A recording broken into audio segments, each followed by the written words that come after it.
我諗應該有了解嘅朋友咧，都會覺得，西部中心城 B 片區冇得搞噶啦。點解啊？喺呢個地塊嘅開發商咧，都係比較多問題嘅。B 片區嘅發展能級啊，同埋佢個勢頭咧，的確係不及其他區域嘅。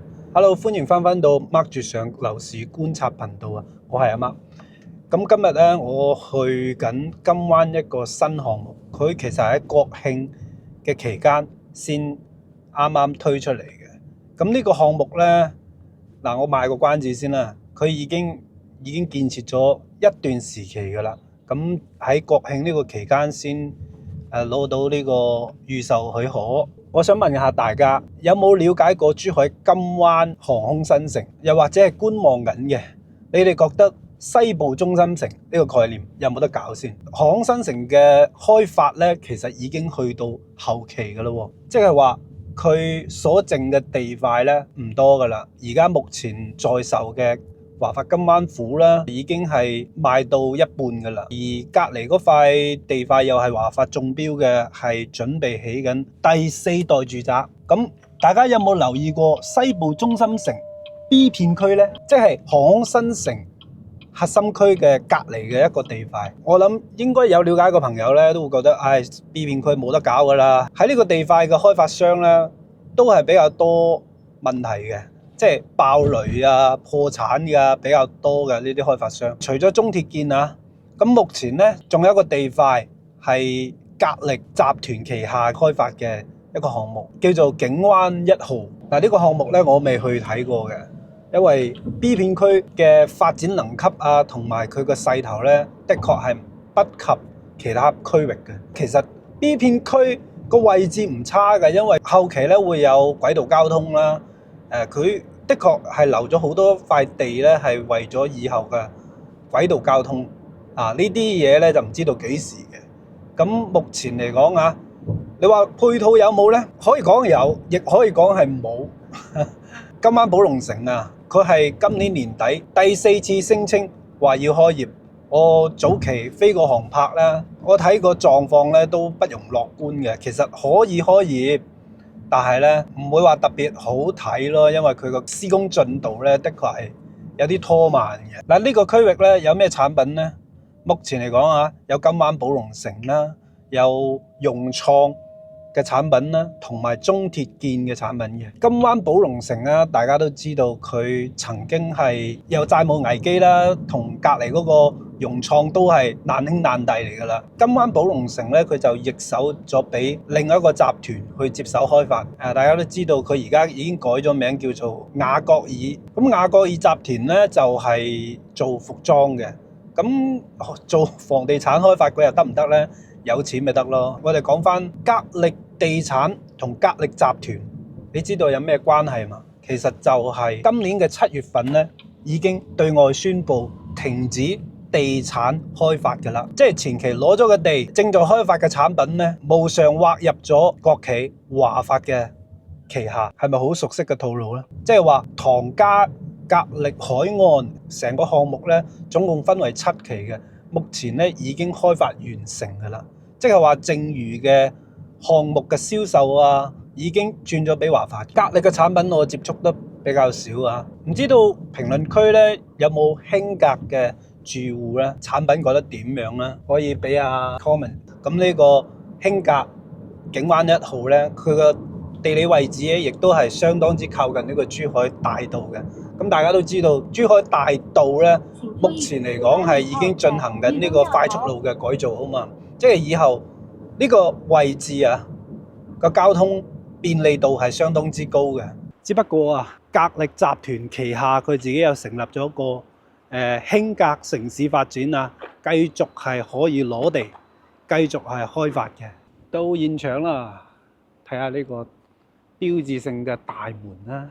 而家啲新規嘅住宅咧，嗰啲大門都好氣派，即係而家興格啊、正方啊都好興呢啲新中式嘅建築風格，都係呢個有個中空下沉嘅庭院啦。呢種設計語言都係可以講係一脈相承。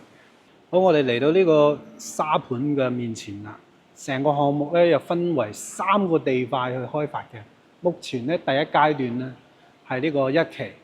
嗱，首推咧係2棟樓嘅，4棟同埋5棟，但係咧我嚟到現場先知道，目前嘅銷售渠道咧係暫停開放嘅，即係話你而家想買都未有得買嘅。喺珠海大道呢邊右轉入去之後咧，就係 B 片區啦。然後第一個項目咧就係呢個。好，我哋上到嚟呢個示範單位嘅樓層啦。咁呢棟樓咧係2梯4伙嘅佈局嘅。咁我哋睇最細嘅一個面積段啦。咁呢個係88平方嘅，做3間房。哇，係咪好極限啊？我哋睇下個客廳，哇，都有4米半開間喎，新規住宅。呢一點係令我覺得有啲羨慕嘅，佢嘅得房率係相當之高嘅。咁我哋入嚟睇睇先。嗱，呢啲厚重嘅裝甲門啦，呢啲電子門鎖又帶人面識別嘅，呢啲都係標配㗎啦。廚房呢個空間，嗱，個冰箱放喺邊度咧？又係呢個難題啦。咁而家我哋做咗個全屋呢個定制嚇，將呢個冰箱咧非常之好咁樣隱藏喺呢啲儲物櫃呢個位置度。呢啲咧就要後期咧嘥少少成本去設計下。如果單獨將個冰箱咧，如果擺喺呢個位置咧，係有外觀感嘅，但係咧無奈呢個廚房咧，的確係細啊嘛，係咪啊？如果做個島台，你唔做個島台咧，咁呢啲位置都好難擺一個大嘅冰箱嘅。星盤、烤箱係嘛，然後咧煮食爐、抽油煙機，基本上個佈局都係咁經典㗎啦。咁呢個餐廳啦，嚇出到嚟個動線肯定係咁樣嘅，將啲菜放過嚟呢度，然後睇下呢個客廳，4米半嘅開間，88方啫喎，好多啊！人哋70幾方啊，都夾硬做3房啦。佢呢個啊88方做3房，而且個客廳仲可以做到4米半，然後將個陽台推出嚟，洗衣機啊，係嘛？呢啲家政嘅空間啊，都留到喺呢度。落地玻璃呢啲嘢就自己選啦，係嘛？正常講呢度係有個推拉門咁嘅。我睇個戶型圖咧，都知道佢其實個客廳咧有1/3個空間係用陽台嚟佈建嘅。我哋入嚟睇睇工位啦，係嘛？中規中矩啦。然後呢個次臥兒童房，呢間房咧反而冇飄台喎，個空間又比較實用啲嘅。咁我哋入到嚟呢度睇睇呢個朝南嘅次臥啦。呢間房又係冇飄台嘅，即係都節省咗好多空間啊！即係除非話個樣板間啦，呢度有飄台，佢打咗佢。呢個咧要睇下佢到時候嘅交樓標準係點樣嘅。嗱，臨睇睇呢個主臥空間啦，主臥個套房。嗱，我睇個主臥咧係有飄窗嘅，即係話呢度咧應該都係有個飄台位嘅，成米闊嘅飄台位喎。睇下呢個主人房嘅衞生套間，經典嘅佈局。呢張床咧肯定唔係 regular size 嘅。佢又做到3邊落床，咁個衣櫃擺喺邊度咧？肯定係擺喺呢個位置噶嘛。如果呢度擺咗個衣櫃咁樣嘅深度嘅話，張床咧再推過嚟近呢個飄台位嘅話，就變咗2邊落床，其實都夠用。但係咧呢個飄台位咧實在太壓頂啦。即使係咁樣嘅情況下，個空間依然係相當之夠用，因為佢每間房個空間都唔細。再睇翻個客廳4米半嘅開間，真係好富裕啊！好，我哋再嚟睇睇隔離嗰個，呢個98平方依然係做3間房，咁每間房肯定都非常之大啦，而且佢有5.7米嘅客廳開間，同埋佢有一個8.4米嘅陽台長度，哇，咁霸道啊！而且咧，你入戶門之前咧，呢度係有面窗嘅。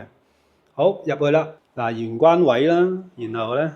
左手邊係廚房啦，廚房呢個空間咧唔係好富裕，都擺唔到一個雪櫃位。嗱，雪櫃一樣係要收埋喺呢啲位置。廚房其實咧，你話唔大都夠用，因為如果係經常打掃屋企嘅人都知道，廚房係重油污嘅地方嘅。你廚房越大咧，你嘅衞生死角係越多嘅。呢度做一個島台，咁呢個星盤就放喺呢度啦。下邊可以裝個過濾器噶嘛，煮食爐啊。抽油煙機啊，呢啲佈局係相當之經典嘅，而且夠用。玻璃門一拍埋佢，磁吸噶嘛，而家呢啲好興呢啲嘢㗎，即係呢啲3摺疊嘅拉埋，成間廚房咧佢就做到比較密閉嘅。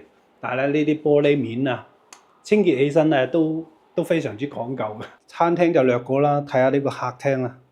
5.7米嘅開間。其實好多98方餐客廳個空間就係咁大㗎咋，你唔好諗仲有一個咁嘅餐廳俾到你啊，因為呢個咁嘅係相當於一個大嘅橫廳嚟㗎，而且咧個陽台相當之長，我哋頭先都講過有8.4米嘅。嗱，呢度嗰啲家政空間全部收納喺呢度啦。空調擺櫃機得啦。其實咧，你話中央空調咧有好，亦都有唔好。櫃機咧佢係功能性係非常之強嘅，佢嘅效能咧亦都係相當之好嘅。建議屋企咧都係客廳要擺個櫃機，即係去到4到5匹啊咁樣先夠用。你睇下個陽台8.4米嘅闊度，做一面落地玻璃，而且呢個客廳咁闊。可以做2個空間，係咪先？呢邊咧擺一張鋼琴啊，又或者係擺呢啲辦公台啊喺呢度。呢邊咧就擺電視啦，呢度就係正經嘅沙發，做一個貴妃位都得。98已經有咁嘅空間面啦。好，嚟到呢個客位呢個位置啦，個飄台位仍然係咁深嘅，冇辦法，而家都係咁樣嘅設計。嚟到第一間房啦，有一個轉角飄台位嘅兒童房，呢度做個榻榻米。將成個倉景啊都已經包攬晒㗎啦，而呢度咧做作業嘅位置，呢度仲可以做多個衣櫃，視乎你嘅想像空間啦。朝南呢邊嘅客房亦都係結合呢個飄窗做一個咁嘅榻榻米嘅，你睇呢個空間面98方啫喎。再嚟睇睇呢個主臥嘅套間啦，入到嚟咧有個衣櫃嘅位置啦，兩段式嘅，但係咧佢係鑽石切割面嘅淋浴空間。主人房同頭先嗰個88咧真係差唔到幾多嘅啫，佢長度稍為長啲。好，我哋嚟睇下成棟樓最大嘅積段118嘅，做4間房。嗱，我哋入戶門之後咧，咁右手邊係呢啲玄關位啦，之餘門後方仲有一個飄台位，可以做呢個換鞋嘅凳啦。咁呢度可以掛啲嘢啦。咁其實呢個飄台位啊，相當之深嘅，我估計應該都有1米嘅。點解會咁浪費咧？其實你後期如果唔介意呢個採光窗嘅情況下咧，可以改造成一個好深嘅儲物空間，亦都無妨㗎。咁我哋入嚟之後見到呢個而家新興設計都中意將個工位咧擺喺入戶門。咁呢個沖涼房呢個位置咧，個飄台亦都係好深。右手邊呢邊咧係一個書房，呢度咧係做咗個到頂嘅衣櫃啦，做收納嘅。咁呢個採光窗就稍微少啲啦。呢個5.7米嘅面寬啊，個客廳同埋餐廳、廚房全部打通晒嘅，視野好開闊。咁再睇睇呢個廚房先啦。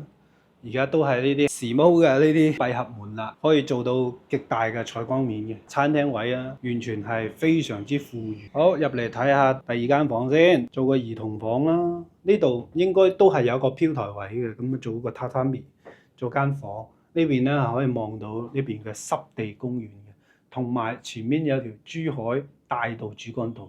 呢邊再望到去珠海大道咧，個距離應該有50幾60米㗎啦。聽下出邊嘅噪音啦，話冇啦，你都唔信啦，係咪先？咁我哋關咗呢個窗之後咧，你幾乎就聽唔到出邊嗰啲噪音㗎啦。再嚟睇下第3間房，呢間房係有個陽台㗎，即係話呢度咧係有一道門可以出去。主人房一個套間嚟㗎嘛，哇！主人房個空間，而且咧呢個主人房啊，雖然個空間都好大啊。但係其實呢個位置佢完全可以再做多一面櫃，即係到頂嘅，將呢張床咧就向入邊再推，又或者呢邊咧做一面衣櫃，個儲物空間肯定要諗到㗎啦。呢度係一個步入式嘅衣櫃啦，做個梳妝台啊，呢邊嘅主位啊。呢啲飄台位嘅佔用空間實在係太多啦，但整體嚟講，新規住宅咧得房率咧係相當之高嘅，即係原先118咧都係可以做到4房嘅，但係佢嘅客廳面寬啊，同埋客廳嘅空間感咧，呢啲新規住宅係的確係有個優勢之處。嗱，呢個佈局咧係相當之傳統經典嘅4房佈局出咗嚟之後咧，我哋帶大家睇一睇而家呢個公共空間設計。好多呢啲嘅業主嘅空間咧，通常會放喺1樓啊、架空層咁樣噶嘛。嗱，我哋一出電梯就見到噶啦，佢唔係放喺1樓噶喎。你睇下呢啲業主嘅空間。咁呢啲嘢咧，後期要睇佢哋運營。我覺得佢就冇咁靚嘅，即係出咗門之後咧，再落多半層，呢邊仲有一個立體嘅空間。成個項目就睇完㗎啦。只不過咧，目前咧佢個銷售渠道咧就暫時關閉，就唔知道幾時咧會再次發售。你估下佢嘅價錢係喺咩區域咧？我聽講啊，個價錢係15000左右嘅一方，即係你覺得呢個新規住宅咧，呢個價錢有冇吸引力呢？如果呢個視頻表達嘅觀點同埋提供嘅視覺咧，可以對你置業大灣區咧有幫助嘅話，咁歡迎幫手like、share and subscribe 我嘅頻道啊，多謝。